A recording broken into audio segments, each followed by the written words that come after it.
Tapi Tuhan saya adalah Tuhan yang luar biasa. Tuhan saya adalah Tuhan yang berfirman, dan apa yang difirmankan jadi. Ayo semua berdiri dengan saya dan kasih tepuk tangan buat saudara kita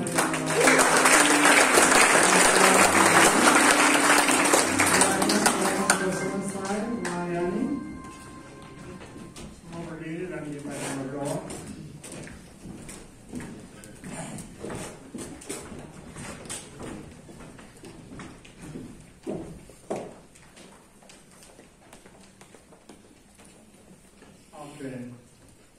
Bapak, terima kasih. Hamba tidak punya apa-apa untuk disampaikan kepada umat-Mu tanpa Engkau menempatkan firman-Mu di hati ini. Hamba berdoa supaya tidak seorang pun yang hadir dalam kebaktian pagi ini lepas dari impartasi iman. Karena hidup di tengah-tengah situasi dunia seperti sekarang, kami dapat menghadapi semuanya dengan tenang dan melihat kedahsyatan Allah. Karena kami percaya kepada Allah yang telah menerima kami sebagai anak-anak-Mu adalah Allah yang luar biasa. Pakailah hamba-Mu menjadi penyambung lidah-Mu pagi ini. Dalam nama Yesus hamba berdoa dan mengucap syukur. Amin. Silakan duduk. Sebelum itu, saya menyampaikan session pertama dari Living Faith. Menurut Yakobus ada 3 jenis iman, yaitu 1. Iman yang mati. Firman dan semua rekan-rekan kerja yang melayani bersama dengan kami di sini, doa kami kiranya sekolah ini tidak menghasilkan sarjana yang memiliki iman yang mati. Karena tiap hari belajar dari firman Allah, tahu bahwa Allah yang menciptakan kita Allah yang maha dahsyat. Tapi mungkin saja Tuhan memerintahkan seseorang melakukan sesuatu di luar batas kemampuannya dan dia tidak berani melakukan. Berarti imannya hanya iman yang mati. Iman yang kedua adalah iman iblis. Berhubungan dengan intelek dan berhubungan dengan perasaan. Mereka tahu Allah itu satu dan mereka gemetar karena mereka sudah tahu satu hari semua mereka akan dilemparkan ke dalam lautan api.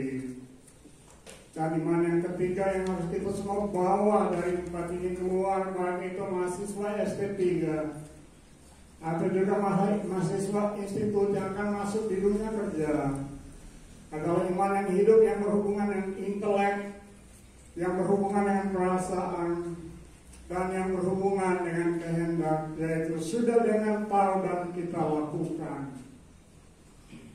Iman tidak hanya dibutuhkan di dunia pelayanan, tapi iman juga dibutuhkan di dunia kerja. Itulah sebabnya putra kami, karena istri saya ada di sini, saya harus pakai kami, yang bernama Ronald. Perusahaannya booming di tengah-tengah situasi seperti ini. Bahkan perusahaan raksasa Amerika yang di awal dia bekerja di dalam perusahaan itu datang cari dia di New Zealand, ingin bergabung dengan dia bekerja sama dalam perusahaan. Jadi perusahaannya tambah berkembang sehingga putra kami datang kepada saya.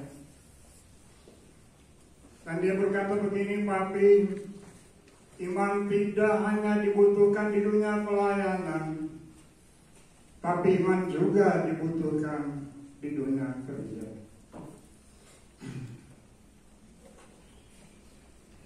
Hari ini session yang kedua yang berhubungan dengan living faith, iman yang hidup, iman yang menyebabkan kita dapat hidup dalam kelimpahan. Tepuk tangan dulu bagi Yesus Tuhan. iman yang menyebabkan kita dapat melakukan perbuatan-perbuatan yang dahsyat bersama dengan Dia, sehingga yang ditinggikan dan yang dimuliakan bukan Samuel Sokota, bukan Caroline Sokota, tapi yang ditinggikan dan dimuliakan hanya satu, Bapa di surga, dalam nama Yesus Tuhan.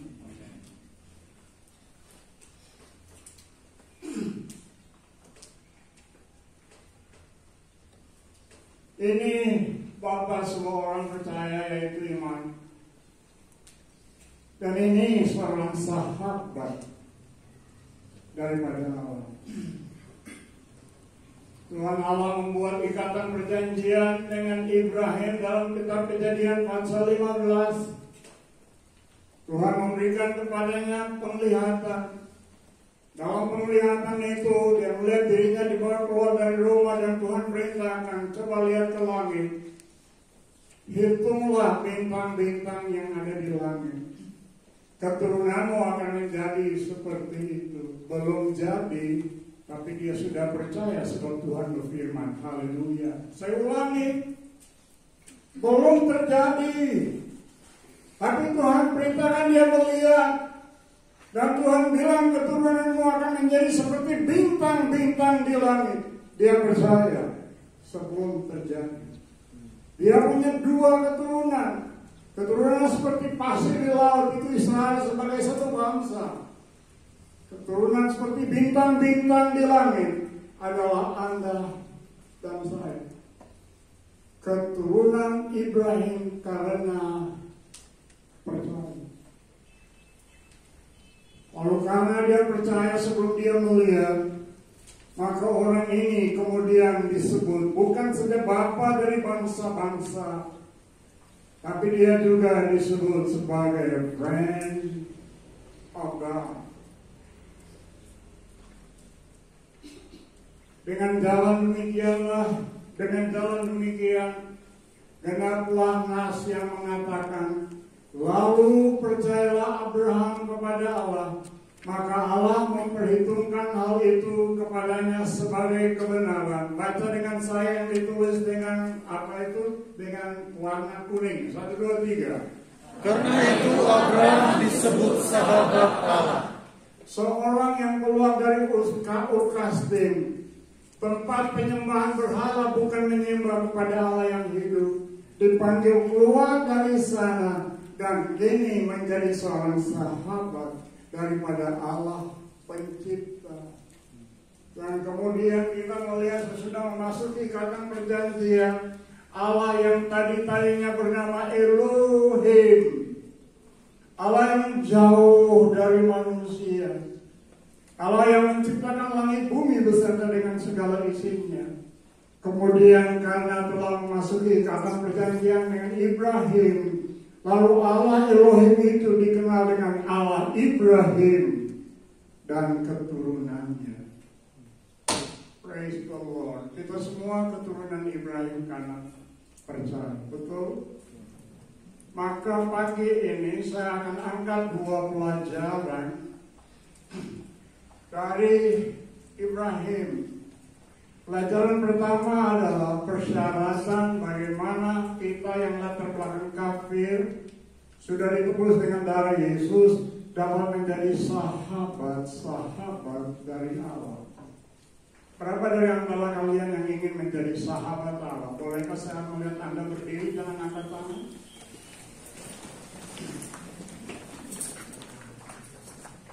Thank you, silakan duduk. Saya tidak bersaksi bahwa saya ini sahabat Allah, saya takut bersaksi seperti itu. Saya hanya mau izinkan dia yang membuat pernyataan. Karena ayat tadi menyatakan kepada kita Allah sendiri membuat pernyataan bahwa Ibrahim adalah seorang sahabat, sebab Ibrahim percaya kepada apa yang Allah katakan.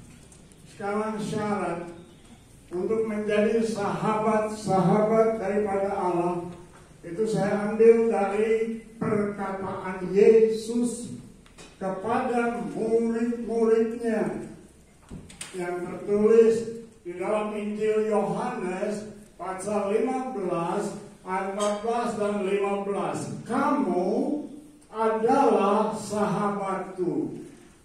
Yesus mengenal siapa sahabat-sahabatnya. Siapa mereka? Jikalau kamu berbuat apa yang kuperintahkan kepadamu. Ayat 15 yang dapat membaca, baca dengan saya 1, 2, 3. Aku tidak dapat menyebut kamu lagi hamba, sebab orang hamba tidak tahu apa yang diperbuat oleh tuannya. Tapi aku menyebut kamu sahabat, karena aku telah memberitahukan kepada kamu segala sesuatu yang telah benar dari Bapa. Aku telah memberitahukan kepada kamu segala sesuatu yang aku telah dengar dari Bapakku. Tolong jawab pertanyaan yang dihadapkan kepada saudara di depan.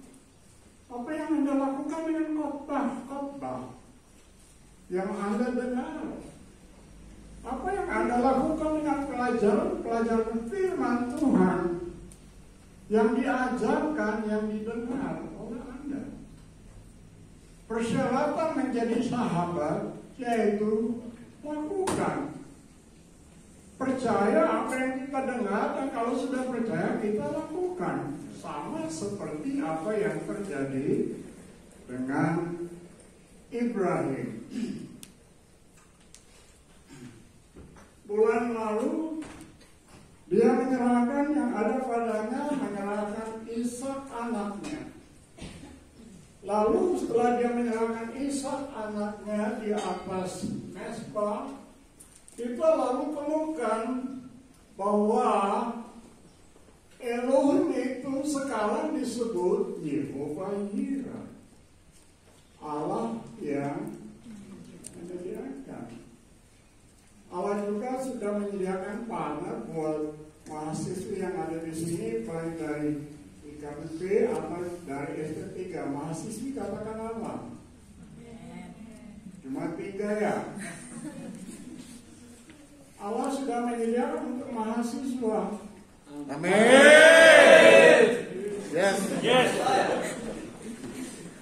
Menyediakan apa, Pak? Allah sudah menyediakan. Termasuk Allah sudah menyediakan partner buat kalian semua. Amin.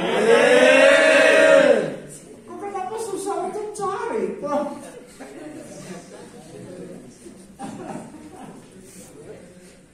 Saya ingin ulangi, sekolah ini bukan the bridal school. Baik itu ITB, IKBP,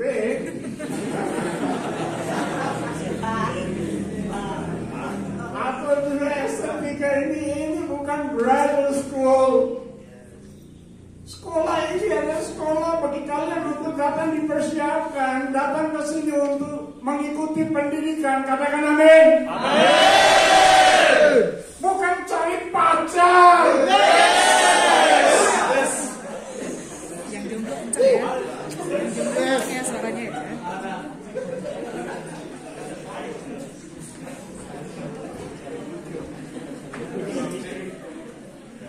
Coba berarti setelah Ibrahim taat dalam melakukan perintah Tuhan, menyerahkan anak satu-satunya yang diberikan kepadanya, maka hari ini saya dan istri saya diberkati dengan berkat Ibrahim. Pasti semua yang lain juga menikmati berkat Ibrahim karena keselamatan. Haleluya. Amin. Ibu ada bawa Alkitab enggak? Bawa Bapak. Ya kebetulan kemarin saya minta siapa? Minggu lalu Christopher yang wahnya perjanjian baru. Ibu tolong baca Kejadian 22 ayat 16 sampai 18. Saya punya istri yang luar biasa. Tolong juga saya dan kasih ide. Jangan taruh semua ayat di sana. Kasih kesempatan anak-anak baca. Cukup juga dulu. Silakan ibu berdiri baca dengan suara yang keras ya. Siap, Bapak. Kejadian pasal 22 ayat 16 sampai 18. Beginilah bunyi firman Tuhan. Katanya, aku bersumpah demi diriku sendiri, demikianlah firman Tuhan. Waduh, Allah bersumpah demi dirinya sendiri, sebab tidak ada orang yang lebih berkuasa seperti beliau. Terus, Karena engkau telah berbuat demikian, dan engkau tidak segan-segan untuk menyerahkan anakmu yang tunggal kepadaku, maka aku akan memberkati engkau berlimpah-limpah dan membuat keturunanmu sangat banyak seperti bintang di langit dan pasir di tepi laut. Dan keturunanmu itu akan menduduki kota-kota musuhnya. Oleh keturunanmu lah semua bangsa di bumi akan mendapat berkat, karena engkau mendengarkan firman-Ku. Amin. karena engkau dengar firman-Ku, Allah membuat ikatan perjanjian dengan dirinya sendiri. Lalu Tuhan Allah bilang apa? Aku akan memberkati engkau. Apa? Hidup di tengah-tengah tekanan ekonomi global, engkau akan hidup dalam kemiskinan. Betul? Tidak. What? Berlimpah-limpah. Apa? Berlimpah-limpah. Apa hari ini saya sedang berkhotbah tentang prosperity? Iya. Tidak salah. Tapi saya diberkati bukan untuk diri saya. Kita terus ya. Ya. Ya, mahasiswa S3 dan staf memang sudah lihat contoh ini.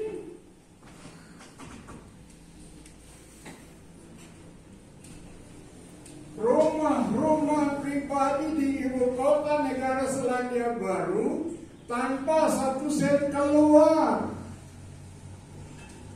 dari kantong kami.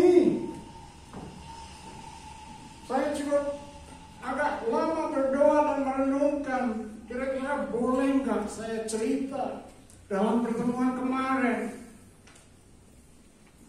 Dan akhirnya ya saya takut untuk cerita.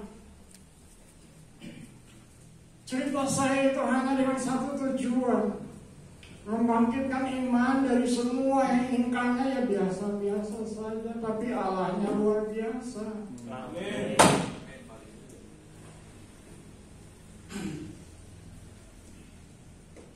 Kami sudah coba untuk kalau bisa ada asuransi di New Zealand, gagal total.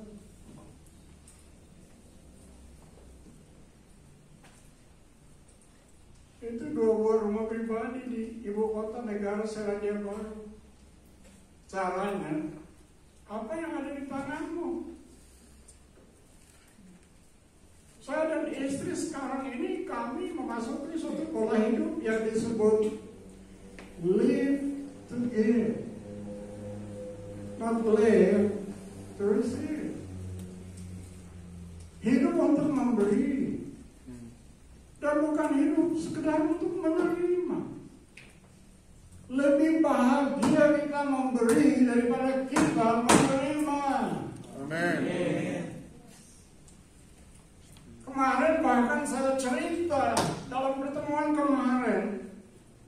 Sekarang tiap tahun kalau kami mau ke New Zealand, kami sudah tidak perlu berdoa minta duit.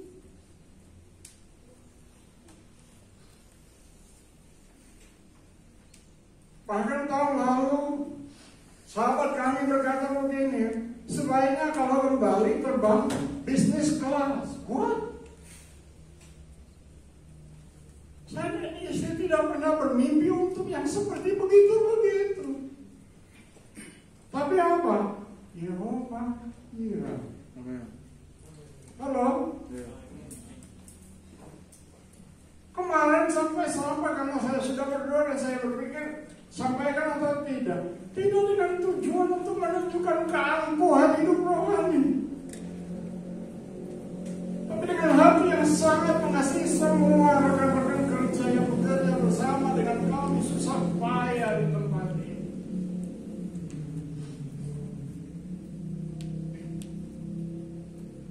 Maka dia bertanya begini, mau dibikin apa dengan hasil penjualan rumah ini?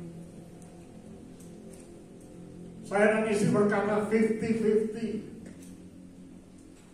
50% masuk untuk pekerjaan yang sedang kami kerjakan di Indonesia dan 50% buat anak-anak. Berarti Amsal Sulaiman 13 ayat 22 bagian A sudah digenapi.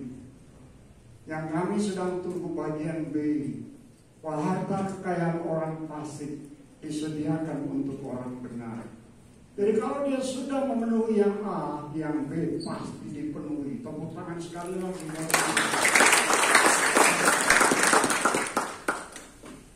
Kami tahu mengelola uang yang Tuhan percayakan kepada kami. Duit itu berapa duit? Tapi kami mulai membantu pendeta-pendeta yang kekurangan.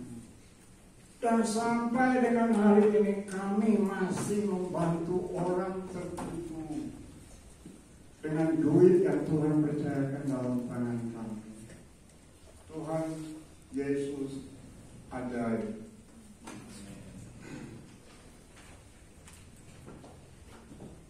Minggu lalu saya berkhotbah tentang keindahan dari teguran.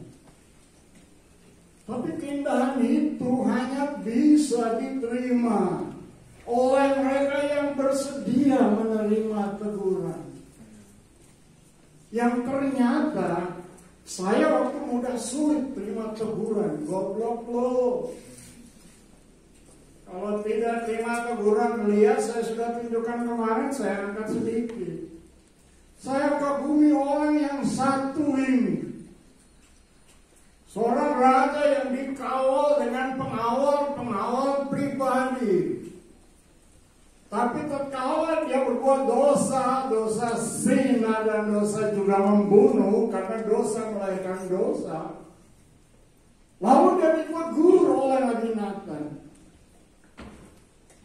Pada waktu dia ditegur oleh Nabi Nathan, karena raja ini raja yang rendah hati. Itu yang menyebabkan mengapa meskipun dia pernah jatuh dalam dosa zina, tapi pernyataan Allah terhadap Daud tidak dicabut. Daud seorang yang berkenan di hatiku. Waktu ditegur dia nangis. Dia tidak perintahkan pengawal pribadi untuk mancung batang leher daripada nabi yang menegur. Dia menangis dan dia bertobat dari dosanya. Haleluya. Lalu apa yang terjadi? Dosa diambil, diganti dengan kekudusan. Saya tidak perlu ulangi, tapi saya menghimbau semua anak-anak institut yang tidak mendengar khotbah saya minggu lalu, tolong dapatkan dan tolong dengar. Bahaya sebab menolak teguran, Anda akan menjadi dungu seumur hidup. Firman Allah tidak pernah salah. Ini raja yang lain, Raja Nebukadnezar, penguasa terbesar dunia dewasa itu. Orang angkuh adalah orang yang tidak bisa menerima teguran. Lalu Alkitab dalam terjemahan God's Word, whoever loves discipline loves to learn. Yang suka disiplin berarti suka belajar. But whoever hates correction is a dumb animal. Adalah bagaikan binatang yang tidak berakal. Itulah orang yang tidak bersedia untuk menerima teguran. Waktu saya khotbah ini minggu yang lalu saya bilang karena saya mengasihi. Itu sebabnya saya mengkhotbahkan khotbah ini. Anda boleh punya kerinduan untuk melihat hidupmu di depan itu luar biasa banget. Tapi kalau Anda tidak bersedia menerima teguran, Anda sedang menuju kepada suatu kehancuran hidup yang tidak dapat dipulihkan kembali. Siapa bersitegang leher, walaupun telah mendapat teguran, akan sekonyong-konyong diremukan tanpa dapat dipulihkan lagi. Mahasiswa institut harus tahu mengapa harus ada aturan main yang ketat.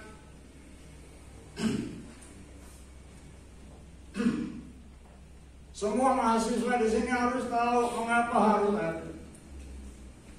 Hanya dengan tujuan membentuk karakter kita. Haleluya. Saya angkat lagi kesaksian dari adik saya.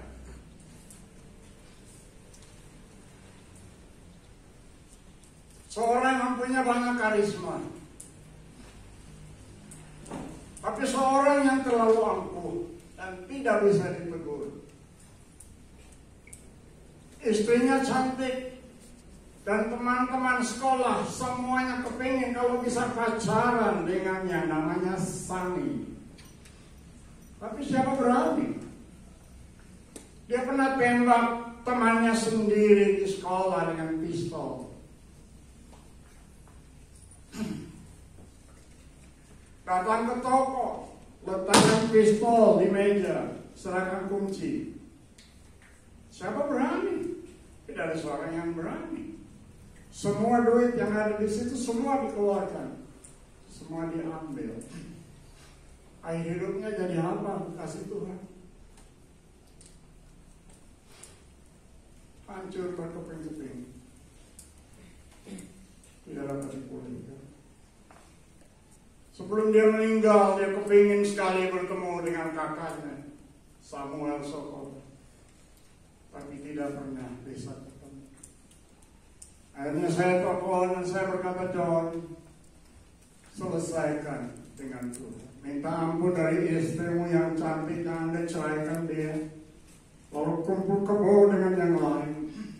Lihat anak-anak, minta ampun dari mereka semua, bertobat. Supaya Anda bisa meninggal dunia. Ketemu dengan dia beberapa waktu yang lalu. Lalu saya dan istri kembali ke Tawamangu. Dia tulis surat dan berkata, saya kagumi hidup kalian. Saya ingin kembali kepada Tuhan, tapi rasanya sudah terlambat. Saya ingat bersama dengan saya di Madiun, di lapangan Willis. Kami adakan KKR di lapangan itu. Hari pertama adik saya berkhotbah. Lalu ada seorang sakit lumpuh. Dokter memerintahkan perawat-perawat memikul orang sakit lumpuh ini ke lapangan. Waktu orang sakit itu sudah dekat di podium di mana adik saya sedang berkhotbah, belas kasih yang jatuh ke atas dia. Urapan raja turun ke atas dia. Dia loncat dari atas podium yang tinggi, datang kepada orang sakit itu. Jabat tangannya dan berkata, dalam nama Yesus jalan, langsung jalan. Sembuh total. Orang sakit itu kemudian mengambil keputusan untuk mengikuti pendidikan di salah sebuah sekolah teologi. Menyelesaikan pendidikan menjadi pendeta. Adik saya terlibat dalam segala jenis dosa. Karenanya dia berkata mau kembali, sudah terlambat. Lalu dia pesan, Sentero, kemanapun kalian pergi, himbaulah umat Tuhan, jangan berontak seperti saya. Kalau berontak seperti saya, hidupmu akan berantakan. Itu yang menyebabkan ada aturan-aturan di sini untuk menolong kalian semua. Dan kalau ada teguran itu tanda kalian dikasihi. Tepuk tangan untuk Yesus.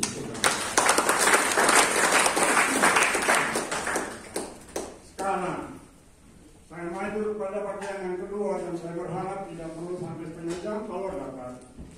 Saya menjelaskan hal ini. Bagaimana menemukan your life partner. Semua baca yang belum menikah, baca pernyataan ini. 1, 2, 3. Hal ini merupakan salah satu keputusan besar dalam hidupmu. Memilih partner merupakan salah satu keputusan terbesar dalam hidup Anda yang masih muda. Keputusan terbesar pertama menerima Yesus sebagai Tuhan dan Juru Selamat supaya akhir hidup kita semuanya di surga. Amin. Keputusan terbesar yang kedua adalah keputusan dalam hal memilih partner yang cocok, bukan yang cekcok tiap hari. Setuju. Stop dulu ya. Bukan yang apa tiap hari. Cekcok. Baru 15 menit pacaran sudah cakar-cakaran satu. Ngeri.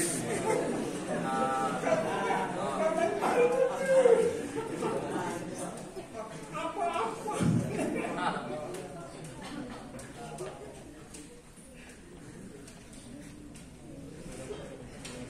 Disinilah kita diperkenalkan dengan peranan dari orang-orang tua yang sukses dalam perjalanan hidup pernikahan mereka untuk memberikan tip kepada anak-anaknya. Pagi ini kita belajar dari bapak kita yaitu Ibrahim, dari sahabat Allah yaitu Ibrahim. Dari pasal ini ada 67 ayat kalau saya tidak salah. Saya angkat 5 prinsip saja untuk ditunjukkan kepada kalian. Bagaimana kalian nanti menemukan partner yang tepat untuk hidup bersama. Ayo yang bisa baca dengan saya karena kalau di belakang tulisannya sudah terlalu kecil. 1, 2, 3. Sebab aku telah memilih dia supaya diberkatinya kepada anak-anaknya dan kepada keturunannya. Kepada anak-anaknya dan Kepada keturunannya. termasuk kalian atau tidak? Ya. Oh, termasuk juga orang Indonesia. Syukur kalau begitu. Ulangi sekali lagi. 1, 2, 3. Sebab Aku telah memilih dia supaya diberkatinya kepada anak-anaknya dan kepada keturunannya, supaya tetap hidup menurut jalan yang ditunjukkan Tuhan. stop dulu. Hidup menurut apa? Jalan yang ditunjukkan Tuhan. Oh, jalan yang ditunjukkan Tuhan. Kalau Tuhan tunjuk jalan, salah apa tidak? Benar. Haleluya. Itu berarti begini, sebelum kita nanya lebih jauh. Itu berarti begini, kalau mau cari panah dengan tutup mata saya aja. Gak usah dengan buka mata, nanti susah juga. Nah itu ini sudah berontak, nanti di akhir kalian akan lihat. Kalau cuma pakai mata ini, cari gara-gara loh.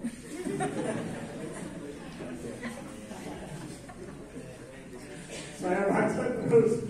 Dengan melakukan kebenaran dan keadilan dan supaya Tuhan memenuhi kepada Abraham apa yang dijanjikannya kepadanya. Tuhan berjanji keturunannya juga diberkati. Amin. Prinsip yang pertama, sama-sama orang beriman. Hei, jangan ambil salah satu dari wanita Kanaan, jangan. Cari yang sama-sama percaya pada aku, gitu. Jangan hanya percaya sampai di sini, tapi percaya dan lakukan. Itu iman yang hidup kan? Aduh Tuhan, terima kasih untuk memberikan partner pelayan yang cocok buat Samuel Sokota, sehingga visi-visi usaha yang Tuhan berikan kepada saya berkata, Tuhan kehendaki kita lakukan ini. Istri saya berkata, go ahead. Dia tidak pakai pikiran lagi berkata, mana mungkin bisa. Waktu Tuhan perintahkan untuk meningkatkan S3 menjadi institut, saya share dengan dia. Dia berkata, go ahead. Itu iman kan? Saya mau bilang begini, hey, mahasiswa, you salah pilih partner, udah, rencana Allah yang besar dengan hidupmu itu tidak akan mungkin terpenuhi. Karena partner yang cocok itu yang memperlengkapi Anda. Untuk melihat impian ke depan menjadi kenyataan. Di sini harus tutup telinga. So, saya sedang berbicara dengan mahasiswa.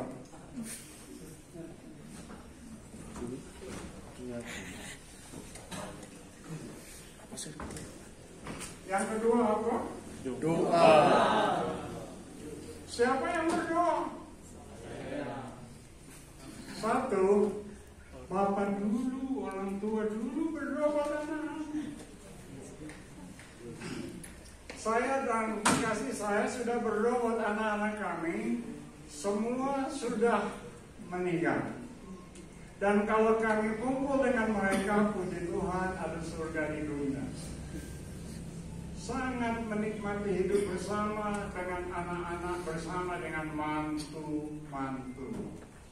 Karena Tuhan dengar doa dari orang tua dan Tuhan kabulkan doa itu. Kemudian yang diutus adalah Eliezer. Eliezer juga berdoa supaya dapat menemukan partner yang tepat buat siapa? Buat Ishak. Lalu Ishak juga berdoa dalam ayat yang ke-63. Terjemahan bahasa Indonesia tidak terlalu jelas, tapi saya sudah periksa dalam beberapa commentary, dalam beberapa penjelasan dari orang-orang yang tahu Alkitab, bahwa dia keluar di sore hari untuk berdoa. Soalnya apa? Dia sudah tahu ayahnya baru mengutus Eliezer pergi untuk menemukan partner buat dirinya sendiri, buat Ishak. Saya sendiri tidak tahu kenapa Ishak tidak berinisiatif. Karena Ishak salah sudah berusia 40 tahun. Kalau dipelajari dengan latar belakang Kejadian 11, kita temukan di sana bahwa usia orang-orang yang hidup di zaman itu untuk menikah 30 tahun. Tapi ternyata Ishak sudah berusia 40 tahun. Hanya belum menikah. Lalu tanggung jawab siapa untuk melihat anaknya menikah? Ya orang tua berdoa. Lalu Ibrahim bilang, Tuhan Allah yang menciptakan langit dan bumi, termasuk Tuhan Allah yang menciptakan laki-laki dan perempuan, Dia akan mengutus malaikat berjalan di depan engkau menyediakan partner yang sudah disiapkan. Jadi jangan terlalu khawatir mengenai partnermu. Mahasiswi, jangan terlalu khawatir mengenai partnermu. Katakan amin. Saya bersyukur setelah saya mendengar bahwa ada seseorang mengadakan pendekatan buat seorang pemudi atau seorang mahasiswi, dan mahasiswi itu tolak dan tidak bersedia untuk terima pendekatan dari mahasiswa itu. Saya ingin berkata begini, saya angkat topi. Saya tidak mau tunjukkan orangnya, tapi saya angkat topi. Itu benar. Nanti di akhir kita bikin perhitungan, oke? Kok semua serius ya? Semua kelihatan tegang banget. Ya karena saya yang tegang.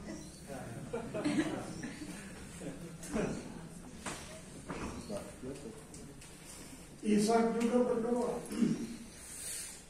Kalau Anda belum berdoa, Anda sudah pacaran, ya terserahlah.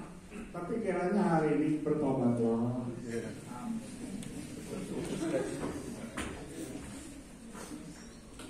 Hal berdoa, hal memohon kepada Allah untuk mempertemukan kita dengan partner merupakan hak kebergantungan seorang anak kepada Tuhan. Amin. Halo? Dan tidak melakukan semua atas kehendak dan kemampuan dari diri sendiri. Kita terus sesudah doa. Saya hanya minta mahasiswa saja baca ayat ini, ayat-ayat ini, 1, 2, 3. Janganlah hendaknya kamu khawatir tentang apapun juga. Stop. Apakah itu termasuk partner? Ya. Kenapa khawatir? Baca terus sampai selesai. Tetapi nyatakanlah dalam segala hal keinginanmu pada Allah dalam doa dan permohonan dengan ucapan syukur. Damai sejahtera yang Memenuhi akal akan memelihara hati dan pikiranmu dalam Kristus Yesus. Terus saja mau lanjutkan pacaran sampai Anda menikah nanti tanpa dimulai dengan doa, silakan. Tapi cari gara-gara damai sejahtera tidak akan ada dalam rumah tangga. Tidak akan. Karena itu kita perlu bergantung kepada Tuhan. Haleluya. Ya, haleluya.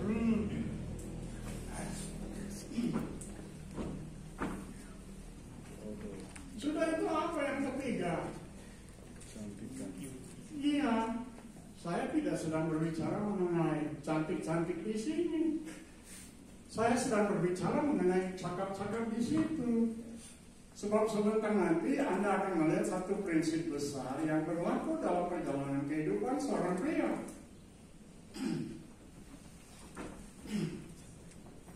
Anak gadis itu sangat cantik panasnya.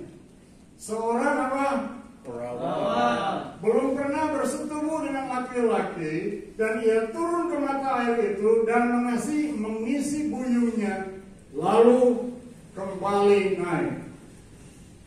The outer beauty, kecantikan secara lahiriah, and the inner beauty, kecantikan di dalam.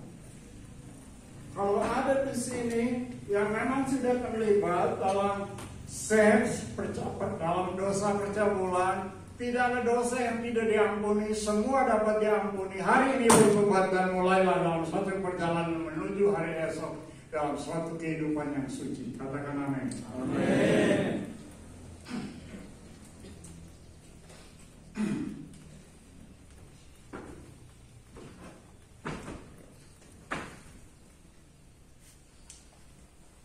Tertulis apa di sini? Yang mencari bukan wanita, tapi pria. Yang mencari bukan wanita, tapi pria. Oh, yang cari itu pria, bukan wanita. Sekali lagi, saya akan minta tolong Ibu baca ayat 63 sampai 65.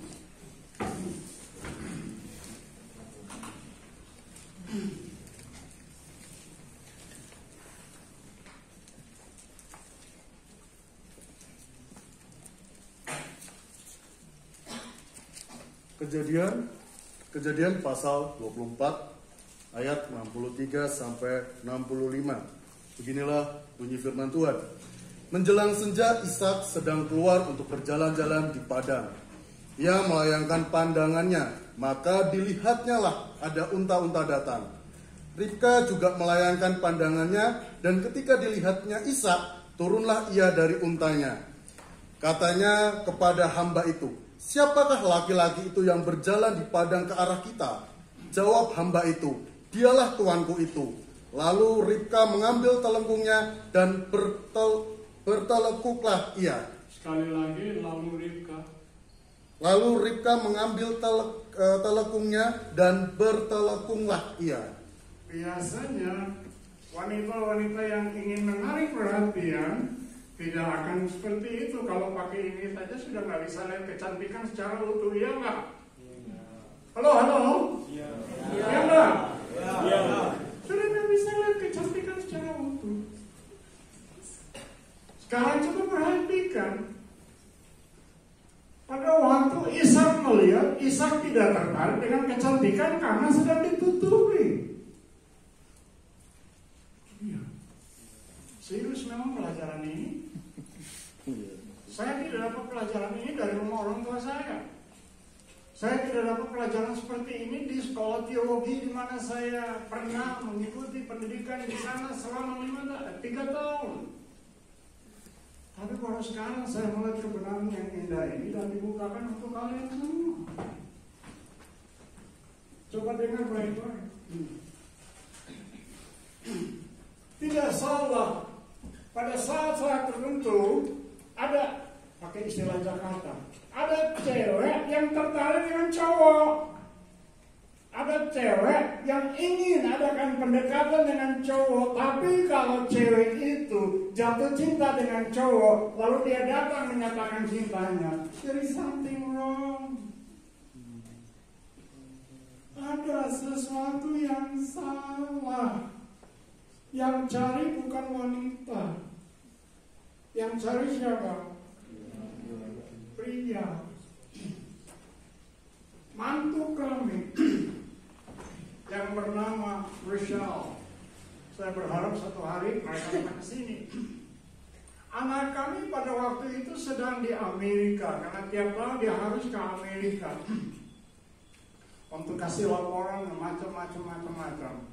Dia pulang dari Amerika, hari Minggu dia ke gereja, lalu dia duduk di atas sana sambil main musik, karena memang dia seorang pemusik yang bagus. Dia lihat ke jemaat, ada seorang pemudi baru di situ. Pemudi yang masuk di gereja itu lihat kepada anak kami. Apa jadi? Langsung di dalam roh dia bilang, my future husband. Ini jodoh saya.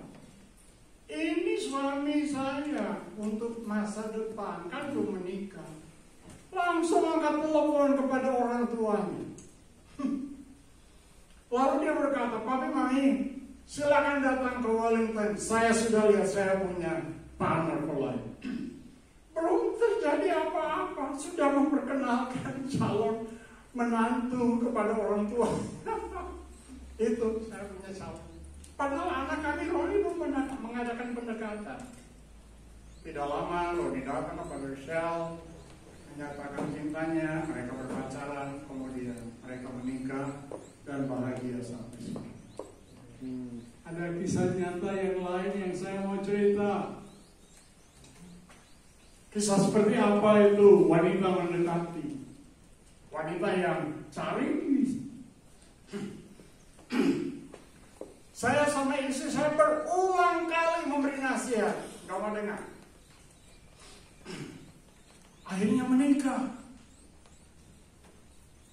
Ada kebahagiaan atau tidak? Di awal kelihatannya ya, tapi akhirnya cerai. Setelah anak-anak sudah remaja, lalu sang ayah kumpulkan anak-anak, kemudian sang ayah berkata begini, Papi ini kepala batu. Selama di Tawamangu sudah mendapat nasihat, teguran, tidak dengar-dengaran. Papi pikir Papi lebih tahu. Akhirnya sekarang setelah menikah, kamu sudah jadi seperti ini, Papi Mami harus pisah. Anak-anak menderita atau tidak? Menderita. Datang ke sini, duduk di rumah kami, sambil menangis, lalu berkata, ampun saya, ada apa sih? Saya sudah cerai dengan istri saya, karena saya tidak dengar-dengar. Kemudian nyambung, dia bilang apa? Om pernah menulis surat kepada orang tua saya, sambil berkata kepada orang tua saya bahwa mahasiswi ini bukan partnernya. Saya kaget, apa saya pernah tulis surat kepada orang tua? Iya. Kenapa saya tulis surat? Saya mengasihi. Waktu saya kaget dia bilang surat itu sekarang ada dalam tangan saya.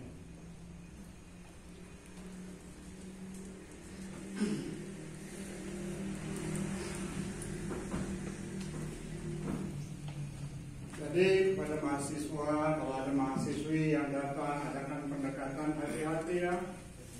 Sebab yang mencari bukan wanita, tapi yang mencari adalah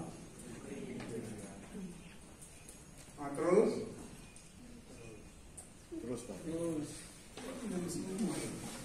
Next. Alex ada di sini dong.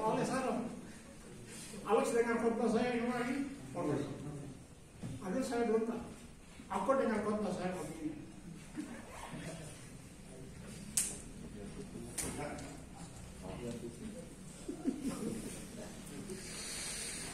Yang keempat, mengetahui secara pasti kehendak Allah. Siapa yang merupakan partner Anda sesuai dengan Allah menciptakan laki-laki dan perempuan. Setuju atau tidak? Setuju.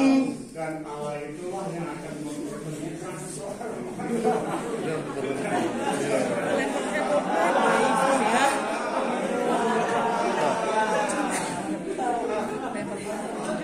lalu Ishak membawa Ribka ke dalam kemah Sarai dengan mengambil dia, istrinya. Ishak ini sangat percaya kepada ayahnya. Waktu dia mau dikorbankan di atas mezbah untuk Tuhan, usianya bukan anak kecil, usianya sudah kurang lebih kalau tidak salah 16 tahun. Tapi dia tidak berontak waktu mau dipersembahkan. Kenapa? Dia begitu patuh, dia begitu dengar-dengar kepada ayahnya. Dia tahu apa yang ayahnya lakukan itu yang terbaik untuk dia. Sekarang kita datang setelah berdoa, lalu dia tahu inilah partner saya. Bagaimana tahu bahwa orang yang sedang Anda pacari adalah partner Anda untuk hidup bersama? Eliezer lalu cerita panjang lebar mengenai Ribkah kepada Ishak. Untuk zaman sekarang ini, saya akan minta seorang mahasiswi baca Roma pasal 8 ayat 16. Seorang mahasiswi berdiri dan baca. Silakan, kalau sudah dapat, silakan baca dengan suara keras. Roma 8 ayat 16. Roh itu bersaksi bersama-sama dengan roh kita bahwa kita adalah anak-anak Allah. Terima kasih banyak. Semua sudah terima Roh Kudus bukan? Sebagai anak Allah? Tahukah saudara fungsi dari Roh Kudus dalam kehidupan kita? Roh Kudus akan bersaksi. Kalau kita mengembangkan kepekaan dalam Roh, Roh Kudus akan bersaksi. Dan Roh Kudus berkata, calon istrimu. Itu calon istrimu. Itu akan menjadi, saudara. Apakah mungkin Anda tidak mendengar suara, tapi pada waktu bertemu dengan seseorang, loh, kok dua-duanya merasa damai sejahtera yang luar biasa, dan seterusnya, dan seterusnya. Lalu coba dengar saya baik-baik ya. Kalau Anda ingin tahu bahwa wanita ini adalah partner Anda itu, Anda akan dapat konfirmasi dari orang-orang yang sudah berkeluarga dan hidup rohaninya, hubungannya dengan Tuhan sangat baik. Ibu gembala saya berkata begini, Sam, itu bukan orangnya. Pada waktu ibu gembala saya berkata, itu bukan orangnya, saya kaget setengah mati. Saya lalu dengan pikiran yang, ya sebagai anak muda, saya pikir, bagaimana ibu gembala tahu? Kan saya sedang inilah dengan dia. Ibu kan tidak merasa, saya yang merasa. Tapi ya sudah dapat teguran, tidak dengar-dengar, terus saja. Akhirnya semua sudah dengar, 3 kali mau menikah, batal. Puji Tuhan, satu hari nanti masuk surga, saya akan datang kepada om itu, dan saya akan jabat tangan dan berkata, terima kasih ya om ya. Selama saya berpacaran dengan anakmu, saya tidak pernah mengatakan kepadanya, kamu adalah partner saya. Tidak pernah. Waktu kami pisah-pisah baik-baik, dan saya berkata, ingat ya, saya belum pernah mengucapkan kata keluar dari mulut saya bahwa Anda adalah partner saya. Ya. Lalu dia membuat sebuah surat indah buat saya sebagai pegangan menuju hari esok pada waktu nanti saya bertemu dengan partner saya.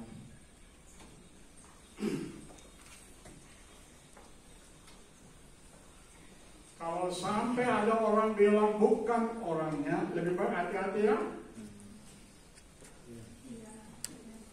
Lebih baik hati-hati. Berapa banyak keluarga di Surabaya nih. Ini pas. Saya cerita waktu perayaan ulang tahun pernikahan kami yang ke-50 tahun. Tante Sumampau lihat saya dan kekasih saya lalu berkata, kita berdoa supaya Sam dan Carol ini jadi. Paginya saya cerita, Tante, kami akan tukar cincin. Dia ketawa terbahak-bahak. Saya bertanya, kenapa Tante? Iya, tadi malam Tante baru mengajak untuk berdoa supaya kalian berdua jadi, padahal mereka belum pernah tahu. Wah, saya sudah ada hubungan cinta dengan kekasih saya dan kami akan tukar cincin. Dan seterusnya, masuk ke sekolah ini. Tapi almarhum sudah berkata kepada anaknya, Carol, saya tidak keberatan kamu menikah dengan orang Indonesia. Tapi saya belum lihat satu. Rupanya waktu saya masuk, mereka lihat, ini orang. Dan pada waktu saya datang kepada mereka untuk kasih tahu, saya sedang in love dengan Carol. Oh, mereka bersuka cita. Tidak lama kami menikah. Terus saja dulu. Ishak mencintainya, dan demikian ia dihiburkan setelah ibunya meninggal. Jadi masih berduka cita karena 3 tahun yang lalu ibunya meninggal. Sekarang Tuhan bawa kepadanya pasangan hidup. Kita lihat dari awal, waktu dia melihat Ribka tidak langsung jatuh cinta. Tidak. Lihatlah, ini orangnya. Setelah meninggal, baru dia mencintai. Apa tujuan Anda berpacaran? Tolong dijawab. Tujuannya apa? Ya, ada alasan tujuan untuk mengenal, apanya yang dikenal. Kira-kira begitu. Tujuannya adalah menikah. Pertanyaan kedua, berapa jangka waktu yang Anda butuhkan untuk berpacaran sebelum Anda menikah? Sekarang mahasiswa SD3 sudah hampir wisuda, tidak lama lagi. Selesai wisuda, berapa tahun pelayanan baru mau menikah? 3-4 tahun. 3-4 tahun sudah siap? Siap. Atau kasih makan istri nanti dengan I can't stop love.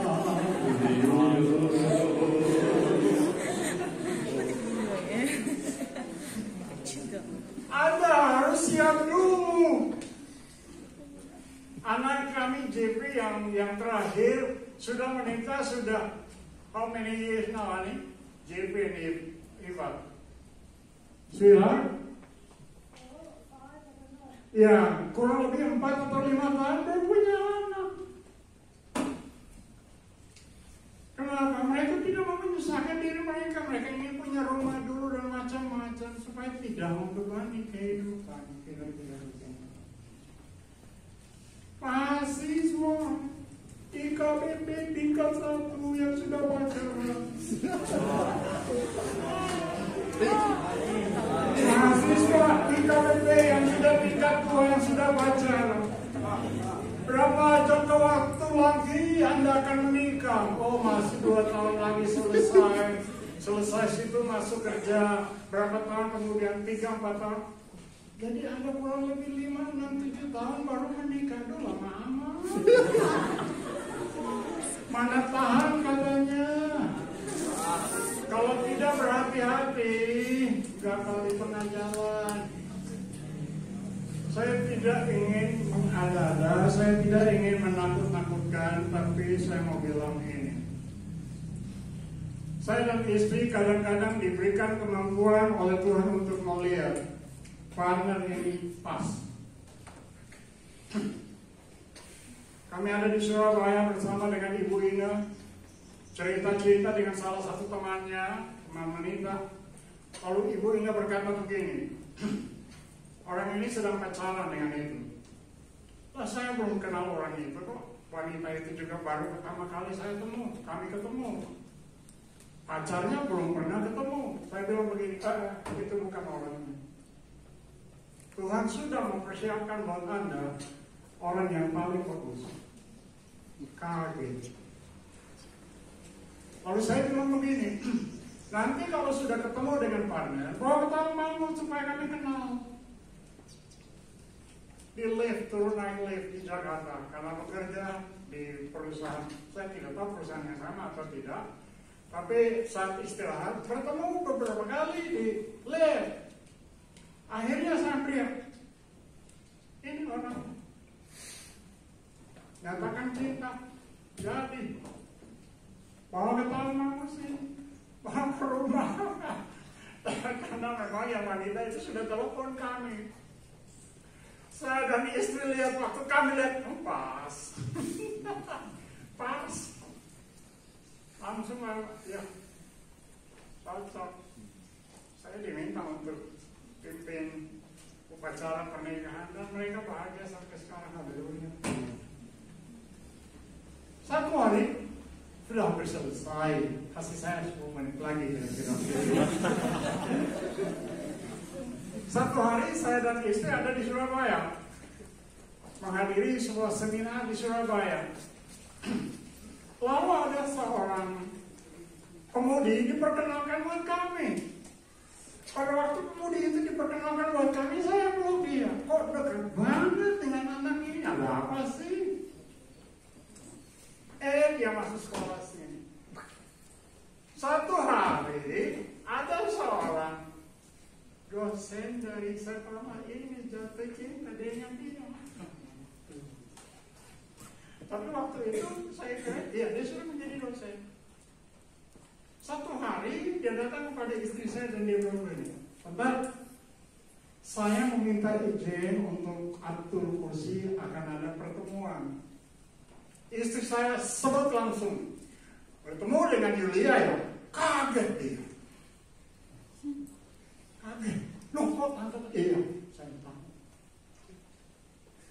Sejak kami ketemu dengan Yulia di Surabaya, kami sudah tahu dia itu akan menjadi anak rohani kami. Lalu tidak lama mereka menikah dan bahagia sampai sekarang. Tapi jangan datang kepada saya dan tanya papi.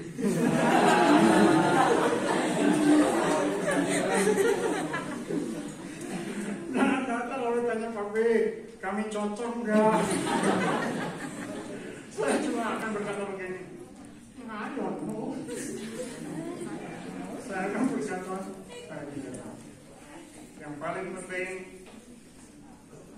sama-sama orang beriman, iman yang hidup. Amin. Yang paling penting sudah didoakan dan berkata, Tuhan, aku tahu aku tidak bisa hidup seorang diri. Tuhan, pertemukanlah aku dengan panahku. Di atas KMBLAB itu saya berdoa seperti itu. Lalu istri saya di rumah dia berdoa dan dia berkata, Tuhan, sekarang sudah berusia 25 tahun. Saya kira saya sudah siap untuk menikah. Bawakan partner itu kepada saya. Lalu saya dikirim dari Ambon datang ketemu. Ketemu di Surabaya, pacaran 6 bulan. Dan saya harap firman Allah yang saya sampaikan kepada kalian menjadi pegangan. Sebab kalian adalah sahabat-sahabat dari Allah. Dengar dan lakukan. Di sini ada pemimpin-pemimpin rohani. Kiranya semua yang ada di sini akan dengar kepada pemimpin-pemimpin yang memberikan petunjuk-petunjuk menjelang masa depan dari hidup kalian yang akan sangat luar biasa bersama dengan Tuhan. Pemain musik panggung ke depan.